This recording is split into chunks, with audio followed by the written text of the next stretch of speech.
I'm Dan Waisner, and I have 4 downs to recap Week 7 of the high school football season in the Sauk Valley. First down, take it on the run. In the best game of the week, perhaps the best game of the year, the Newman Comets and the Erie Prophetstown Panthers combined for 986 yards. The Panthers jumped out to a 30-7 lead, but the Comets rallied to win 54-38. EP Player of the Year candidate Nick Williams rushed for 259 yards and a touchdown. Jordan Chandler added 156 yards and Chris Bauer had 73. Where EP needs to improve is in the passing game. They only had 3 passing yards against Newman and threw 2 key interceptions. The Comets, on the other hand, gave the ball to Jake Snow a lot. He had 176 passing yards and 4 touchdowns. Brady Root added 102 yards rushing, and Elliot Jensen's had 83. The difference is Newman did show some passing threats, the big one being a 53-yard pass from Shane Allen from A.J. Sharp. Second down, Nibquote West Woes. The Sterling Golden Warriors lost for the second straight week in the conference, falling to rival Geneseo 38-19. The Warriors trailed 31-6, and the big story in this game was turnovers. The Warriors had 4 of them, including a pick 6 on the very first offensive play of the game. They also allowed reserve fullback Lane Akery to rush for 190 yards. He only had 4 carries and 17 yards for the season coming into the game. Sterling is now 3-4 and have their backs against the wall for the rest of the season if they want to extend that 11-year playoff streak.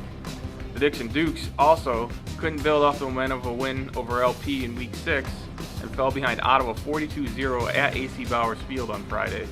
While the second half was better, the game was really over by then. The loss knocks the Dukes out of the playoffs as they are now 2-5. Third down, Upset City.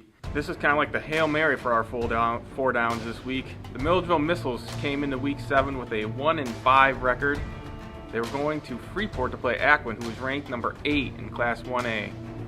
All the Missiles did was jump out to a 22-0 lead by half and ended up holding on for a 30-26 win. The Missiles, who hadn't really been a strong running team all season, put together a lot of nice drives with their rushing game, led by Daniel Walker, who had 193 yards and 2 touchdowns. The win ended a 4-game losing streak for the Missiles to Ackman, and it also gives Missiles their most wins in a season, with 2 since 2009. It's a game that I know Coach Roble hopes kind of turns around the program for the next couple years. Fourth down, playoffs start now. While Eastland Pearl City and Newman are guaranteed for playoffs with 6 wins, Erie Prophetstown is playoff eligible with 5 wins, and it seems likely that they'll get at least 1 more win to secure that playoff spot. And we have 7 playoff teams eliminated from the playoffs with 5 or more losses. The Sauk Valley is down to 5 teams fighting for the playoffs.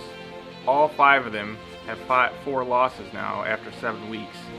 We mentioned Sterling earlier. You can add Oregon, Bureau Valley, Fulton, and Polo to that list. That puts the pressure on them. They have to win each of these next 2 games.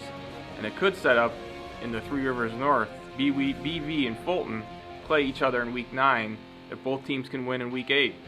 The winner of that Week 9 contest could become playoff eligible with 5 wins, and the other one could get sent home for the season.